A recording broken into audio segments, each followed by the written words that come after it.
মদিনায় সেদিনও সূর্য উঠেছে, সমস্ত ঘর আলোয় আলোকিত। কিন্তু জান্নাতের সরদারিনী মা ফাতেমার ঘর নীরব নিস্তব্ধ। ক্ষুধা আর কষ্টে যেন ঘরটাকে অন্ধকার করে রেখেছিল।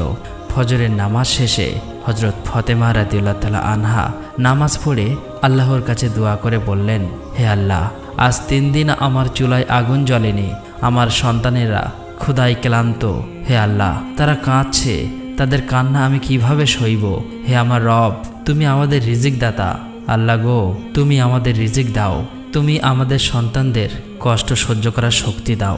এই কষ্টের মাঝেও তার হৃদয়ে কোনো বিদ্রোহ নেই, কোনো হতাশা নেই, কোনো অভিযোগ নেই, কোনো অভিমান নেই, আছে শুধু তাওয়াক্কুল আর ধৈর্য।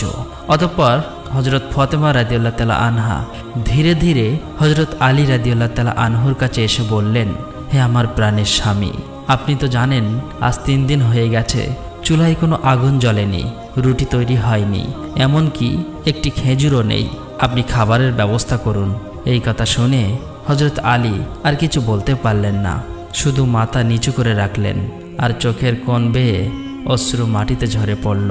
তারপর কাজের জন্য রওনা হলেন। রোদের তীব্রতা আরবের জমিনকে যেন ঝলসে দিচ্ছিল। কোনো ছায়া নেই, কোনো পানির চিহ্ন নেই, এমনকি গাছগুলো পর্যন্ত শুকিয়ে কাঠ হয়ে গেছে।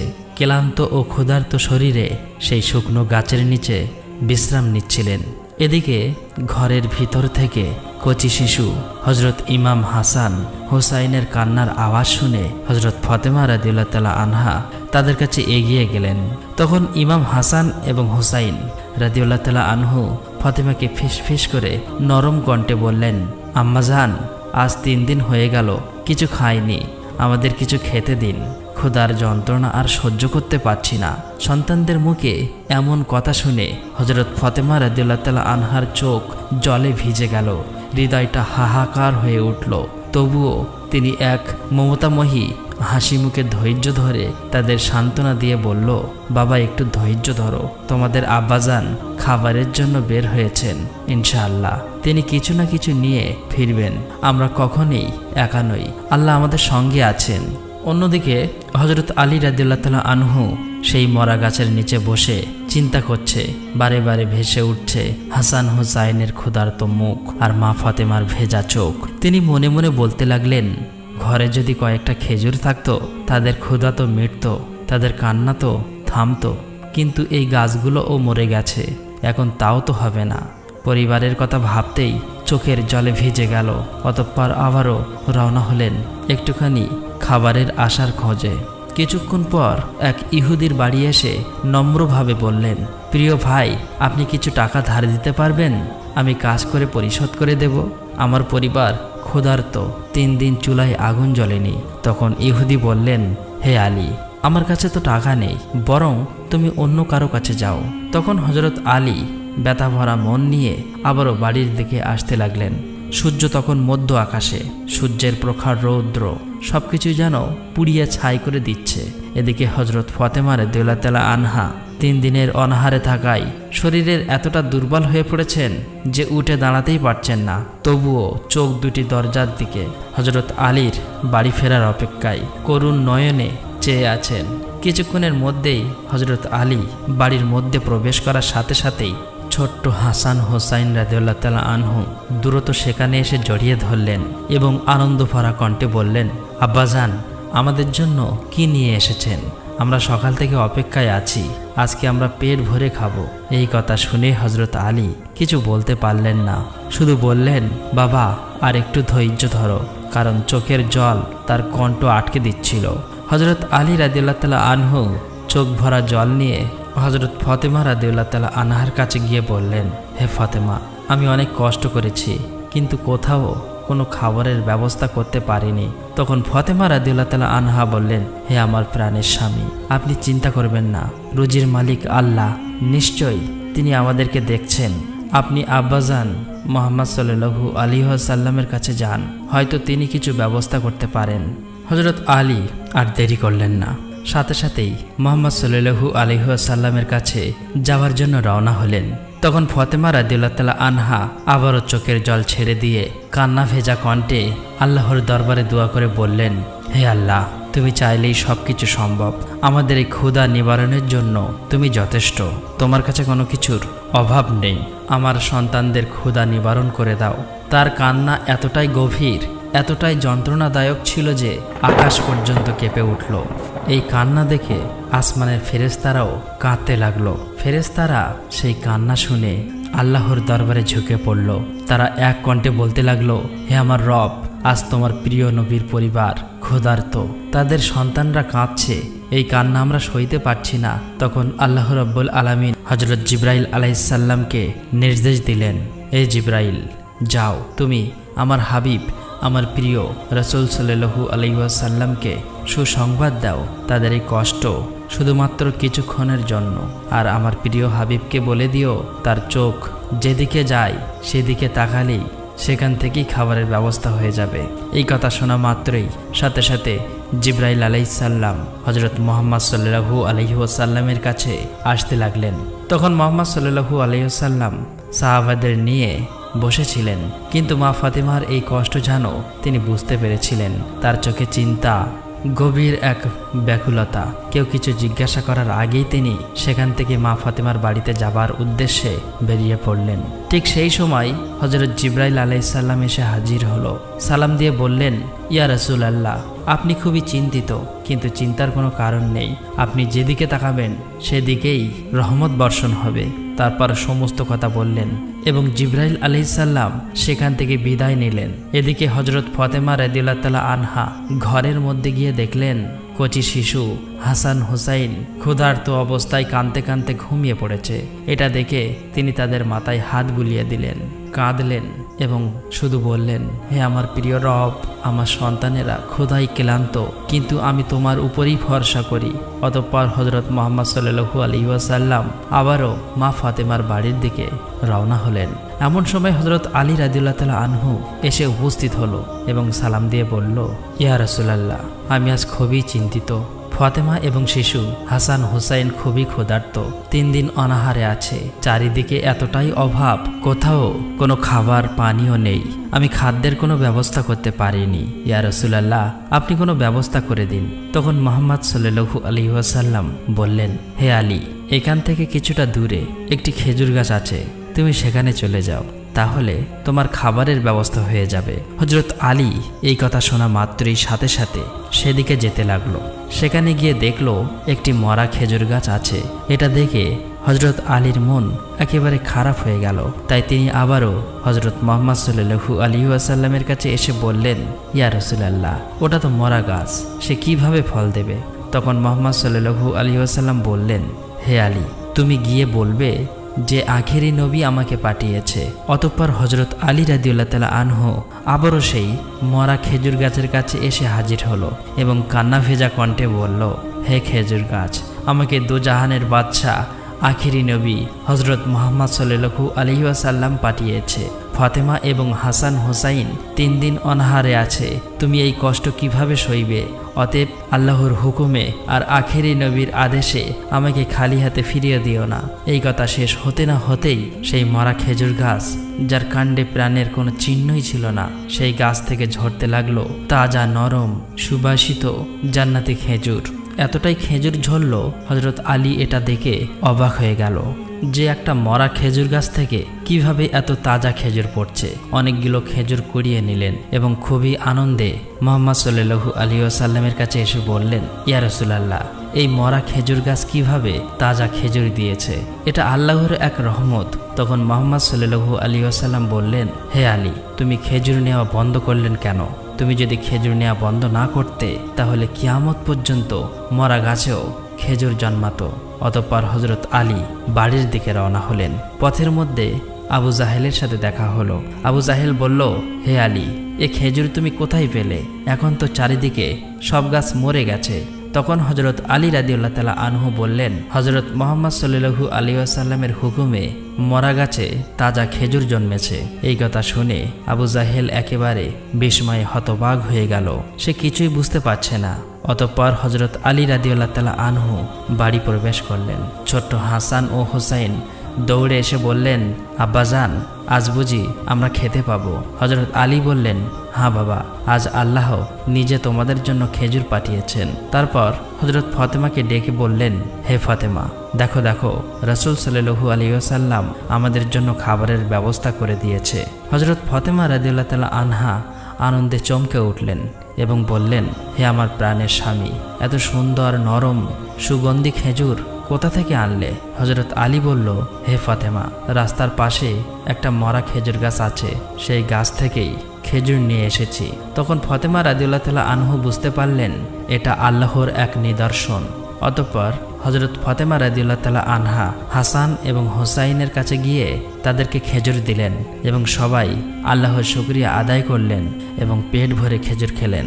ফাতেমা রাদিয়াল্লাহু তাআলা আনহা আবারও কান্না ভেজা কণ্ঠে আল্লাহর দরবারে দোয়া করে বললেন, হে আল্লাহ, আমি জানি তোমার রহমত থেকে কখনো কাউকে নিরাশ করো না। তুমি চাইলেই সব কিছু সম্ভব। তুমি চাইলেই মরা গাছে জীবন দান করো। তোমার দয়া, তোমার কুদরত আজ আমি দেখে ফেলেছি। তাই আজ মরা গাছে তাজা খেজুর দিয়েছ, এটা তো তোমারই রহমত। কিন্তু কি আশ্চর্য, হযরত ফাতেমা রাদিয়াল্লাহু তাআলা আনহা এতটাই দয়ালু ছিলেন যে তিনি সব কিছুই নিজে রাখতেন না, নিজে না খেয়েও কিছুটা গরিবদেরকে দিয়ে দিতেন।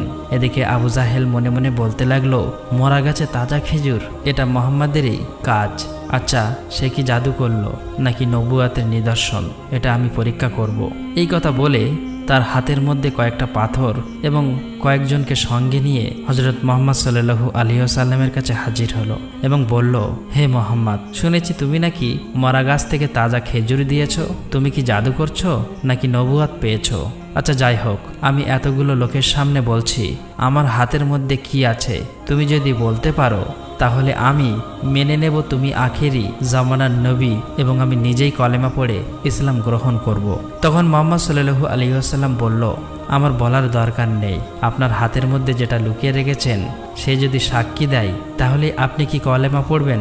আবু জাহেল বলল, হ্যাঁ নিশ্চয়ই। অতঃপর আবু জাহেল তার হাতখানা কানের কাছে রাখলো এবং হাতের মধ্যেই সেই পাথরের টুকরোগুলো জোরে জোরে বলতে লাগলো, লা ইলাহা ইল্লাল্লাহু মুহাম্মাদুর রাসূলুল্লাহ সাল্লাল্লাহু আলাইহি ওয়াসাল্লাম। এটা দেখে আবু জাহেল বিস্ময় হতবাক হয়ে গেল। তাই তিনি মিথ্যা করে বললেন, আমি বুঝেছি তুমি জাদু করেছো, না হলে পাথরগুলোর জবান খুলে গেল। এই কথা বলে সেখান থেকে চলে গেল। আবু জাহেল ইহুদির সঙ্গে ষড়যন্ত্রে লিপ্ত হয়ে গেল, কিভাবে নবীজিকে বিপদে ফেলা যায়। কিন্তু যার রক্ষক স্বয়ং আল্লাহ নিজেই, তাকে কি কখনো বিপদে ফেলা যায়? আবু জাহেল সেটা জানতো না। অপরদিকে হযরত আলী সারাদিন কাজের সন্ধানের জন্য ঘুরে ঘুরে বাড়িতে প্রবেশ করলেন এবং খুবই চিন্তিত হয়ে বললেন, হে ফাতেমা, কোনো কাজের সন্ধান করতে পারলাম না, তাহলে কালকে কি অনাহারে থাকতে হবে? হযরত ফাতেমা রাদিয়াল্লাহু তাআলা আনহা বললেন, হে আমার প্রাণের স্বামী, আপনি চিন্তা করবেন না। এই কথা বলে ঘরের মধ্যে চলে গেলেন। ঘর থেকে হযরত ফাতেমা রাদিয়াল্লাহু তাআলা আনহা তার গায়ের একটি চাদর এনে বললেন, হে আমার প্রাণের স্বামী, এই চাদরটা আপনি ধনী ইহুদিদের বাড়িতে নিয়ে যান এবং তার স্ত্রীকে বিক্রি করবেন। যে টাকাটা হবে সেটা দিয়েই আপনি আটা কিনে আনেন। অতঃপর হযরত আলী রাদিয়াল্লাহু তাআলা আনহু হযরত ফাতেমা রাদিয়াল্লাহু তাআলা আনহার সেই চাদর নিয়ে ইহুদিদের বাড়ির দিকে যেতে লাগলো। কিছুক্ষণের মধ্যেই সেই ইহুদির বাড়ি এসে হাজির হলো। হযরত আলী রাদিয়াল্লাহু তাআলা আনহু ইহুদিকে বললেন, প্রিয় ভাই, আমি এই চাদরখানা বিক্রি করব। দয়া করে আপনি যদি চাদরখানা নেন আমি খুবই খুশি হব। ইহুদি বলল, এই চাদর নিয়ে আমি কি করব? হযরত আলী রাদিয়াল্লাহু তাআলা আনহু অত্যন্ত বিনয়ের সাথে আবেদন করলেন। তখন ইহুদি অল্প কয়েক টাকার বিনিময়ে চাদরখানি কিনে নিলেন। অতঃপর হযরত আলী রাদিয়াল্লাহু তাআলা আনহু সেই চাদরের বিনিময়ে কয়েক টাকা নিয়ে বাজারে গেল। সেখানে গিয়ে দোকান থেকে কিছুটা আটা কিনলো এবং বাড়ির পথে রওনা হলো। তখন প্রায় সন্ধ্যা হয়ে গেছে। এদিকে সেই ইহুদি হযরত ফাতেমা রাদিয়াল্লাহু তাআলা আনহার পবিত্র চাদরখানা তার ঘরের মধ্যে একটি পরিষ্কার পরিচ্ছন্ন জায়গায় রেখে দিলেন। সন্ধ্যার পর ইহুদির স্ত্রী ওই ঘরে প্রবেশ করে দেখতে পেলেন যেখানে হযরত ফাতেমা রাদিয়াল্লাহু তাআলা আনহার পবিত্র চাদরখানা রেখেছিলেন সেখান থেকে এক অপূর্ব আলোর রশ্মি বিকশিত হচ্ছে, যেন নূরের আলোয় সমগ্র ঘর ঝিকমিক করে জ্বলছে। এটা দেখে ইহুদির স্ত্রী আশ্চর্য হয়ে গেলেও সে দেরি না করে তার স্বামীর কাছে গিয়ে বলল, আপনি ঘরের ওই স্থানে কি রেখেছেন? ইহুদি বলল, একখানা চাদর। ইহুদির স্ত্রী বলল, এই চাদর আপনি কোথায় পেয়েছেন এবং কার কাছ থেকে নিয়েছেন? ইহুদি বলল, এটি হযরত আলীর কাছ থেকে কিনে নিয়েছি। তখন ইহুদির স্ত্রী বলল, যে নারীর চাদর থেকে এমন পবিত্র অপূর্ব নূরের আলো দেখা যায় সে সাধারণ কোনো নারী নয়, নিশ্চয়ই তিনি আল্লাহর অতিশয় প্রিয়। আমার বিশ্বাস নিশ্চয়ই মুহাম্মদ শেষ এবং সত্য নবী এবং তার যোগ্য কন্যা হযরত ফাতেমা রাদিয়াল্লাহু তাআলা আনহা। এই পবিত্র চাদরখানা আমাদের মতো অযোগ্য লোকের কাছে রাখা ঠিক হবে না। আপনি এখনই যান, চাদর দিয়ে আসুন। তখন ইহুদিও সেই ঘরে প্রবেশ করে দেখল, সত্যি তো সেই চাদর থেকে একটা অপূর্ব আলোর রশ্মি, যা সাধারণ কোনো আলো নয়, নূরের আলো জ্বলছে। এটা দেখে তার মনে ভয়ের সঞ্চার হলো। তখন তার স্ত্রীর কথায় কোনো প্রতিবাদ করল না, শুধু বলল, চলো আমরা হযরত আলীর বাড়ি গিয়ে এই চাদরখানা দিয়ে আসি। অতঃপর তারা স্বামী স্ত্রী উভয় হযরত আলীর বাড়ির দিকে যেতে লাগলো। ইহুদি এবং তার স্ত্রী হযরত আলীর বাড়ির মধ্যে প্রবেশ করে দেখলেন হযরত ফাতেমা রাদিয়াল্লাহু তাআলা আনহা রুটি বানাচ্ছে এবং হযরত আলী, দুই শিশু ইমাম হাসান এবং হুসাইন পাশে বসে আছে। তাদের দেখে হযরত আলী অবাক হয়ে গেলেন। হযরত আলী জিজ্ঞাসা করলেন, প্রিয় ভাই, হঠাৎ আপনি আমার বাড়িতে এসেছেন? যাক, আমি খুবই খুশি হয়েছি। এই কথা বলার সাথে সাথেই ইহুদি ব্যক্তিটি বলল, হে আলী, আমাকে ক্ষমা করে দাও। তখন ইহুদির স্ত্রী চাদরখানা নিয়ে ফাতেমাকে বললেন, হে নবী কন্যা, জান্নাতের সর্দারিনী হযরত ফাতেমা, আপনার চাদর আপনি ফেরত নিন। এই চাদর আমাদের কাছে রাখার মতো কোনো যোগ্যতা নেই। এটা শুনে হযরত আলী বললেন, হে প্রিয় ভাই, আমি তো এই চাদরের টাকা নিয়ে আটা কিনে ফেলেছি, এখন আমি কিভাবে মূল্য পরিশোধ করব? তখন ইহুদি ব্যক্তিটি বলল, হে আলী, তুমি চিন্তা করো না, আমরা তোমার কাছে টাকা ফেরত চাই না, আপনি চাদর ফেরত রাখেন। আমরা সন্তুষ্ট মনে এই চাদরখানা উপহার হিসাবে ফেরত দিলাম। আপনারা আমাদেরকে ক্ষমা করে দিন, আমরা আপনাদেরকে চিনতে পারিনি এবং আমরা ইসলাম কবুল করতে চাই। অতঃপর পরের দিন হযরত আলী সেই ইহুদি এবং তার স্ত্রীকে নিয়ে নবীজির কাছে হাজির হলো। ইহুদি ব্যক্তিটি বলল, হে আল্লাহর সত্য এবং প্রিয় রাসূল, আমাদেরকে ক্ষমা করে দিন এবং এখনই আপনি কলেমা পড়িয়ে ইসলাম ধর্ম কবুল করিয়ে দিন। তখন মুহাম্মদ সাল্লাল্লাহু আলাইহি ওয়াসাল্লাম তাদের কলেমা পড়ালেন। অতঃপর তারা বাড়িতে চলে আসলেন। এই ঘটনা চারিদিকে ছড়িয়ে পড়ল, এমনকি দেশ বিদেশেও ছড়িয়ে পড়ল যে শহরের সবচেয়ে ধনী ইহুদি মুহাম্মদ সাল্লাল্লাহু আলাইহি ওয়াসাল্লামের কাছে কলেমা পড়ে ইসলাম ধর্ম কবুল করেছে। তখন তাদের নেতা তার কাছে এসে বলল, আপনি কি সত্যি মুহাম্মাদের কাছে ইসলাম ধর্ম কবুল করেছেন? ইহুদি ব্যক্তিটি বলল, হ্যাঁ, এটা সত্য। তাদের অলৌকিক নিদর্শন দেখে আমি মুগ্ধ হয়েছি। শুধু তাই নয়, তৌরাত কিতাবে তাদের অলৌকিক নিদর্শন এবং সত্য নবীর কথা আছে। একমাত্র ইসলাম ধর্ম হলো সত্য ধর্ম, তাই আমি ইসলাম ধর্ম কবুল করেছি। আমি এতটাই মুগ্ধ হয়েছি যে কলেমা পড়তে বাধ্য হলাম। তখন তাদের নেতা কিছু বললেন না, মাথা নিচু করে সেখান থেকে চলে গেলেন। অতঃপর এদিকে হযরত আনাস রাদিয়াল্লাহু তাআলা আনহা নবীজির কাছে এসে বললেন, ইয়া রাসূলুল্লাহ, আমি শুনেছি অনেক ইহুদি ইসলাম কবুল করার জন্য আমাদের এখানে আসছেন। তাদের তো খাবারের বন্দোবস্ত করতে হবে, কিন্তু আমার কাছে যা খাবার আছে তা কয়েকজনের জন্যই যথেষ্ট। এত খাবার কোথায় পাবো? তখন মুহাম্মদ সাল্লাল্লাহু আলাইহি ওয়াসাল্লাম বললেন, তুমি আজ ফাতেমার কাছে চলে যাও, তাকে ডেকে নিয়ে আসো। তোমার কাছে যে খাবার আছে তার দুয়ার বরকতে নিশ্চয়ই আল্লাহ তাআলা পূরণ করবেন। অন্যদিকে শাম দেশ থেকে প্রায় শতাধিক ইহুদি ইসলাম ধর্ম গ্রহণ করার উদ্দেশ্যে রওনা হলেন।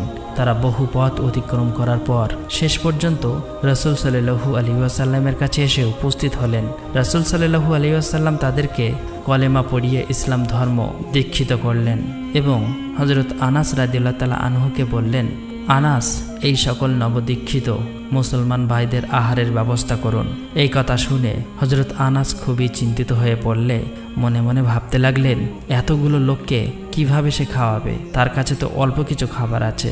তবুও তিনি তাদেরকে বললেন, হে আমার প্রিয় নবদীক্ষিত মুসলিম ভাইয়েরা, আসুন, আপনাদের জন্য খাবারের ব্যবস্থা করা হয়েছে। এই বলে তাদেরকে ডেকে নিয়ে গেলে সকলকে খাবারের ব্যবস্থা করলেন। এদিকে হযরত ফাতেমা রাদিয়াল্লাহু তাআলা আনহা দুই হাত তুলে আল্লাহর কাছে দোয়া করলেন। অতএব আল্লাহর অসীম রহমতে রাসূল সাল্লাল্লাহু আলাইহি ওয়াসাল্লাম ও হযরত ফাতেমা রাদিয়াল্লাহু তাআলা আনহার হাতের বরকতে সেই সামান্য খাবার শতাধিক লোকের তৃপ্তি সহকারে পেট ভরে আহার করলেন। তারপরেও খাবার অবশিষ্ট ছিল। আল্লাহ রাব্বুল আলামিন সেদিন তাদের দুয়ার কারণে অসীম বরকত দান করেছিলেন। একবার খাতুনে জান্নাত হযরত ফাতেমা কোনো এক প্রয়োজনে প্রিয় নবীজির বাড়ির দিকে রওনা হলেন। ঠিক সেই সময় কোথা থেকে একটি উট এসে সালাম দিয়ে বললেন, হে খাতুনে জান্নাত হযরত ফাতেমা, আপনি দয়ার নবীর বাড়ির দিকে যাচ্ছেন? তাহলে দয়া করে আমার পিঠে আরোহণ করুন। আপনার খিদমতের জন্য এখানে এসেছি, আমি আপনাকে পৌঁছে দেব। হঠাৎ উটকে এভাবে মানুষের ন্যায় কথা বলতে দেখে হযরত ফাতেমা বিস্ময়ে হতবাক হলেন। তিনি আল্লাহ রাব্বুল আলামিনের এই অপূর্ব কুদরত দেখে অশ্রু বর্ষণ করলেন।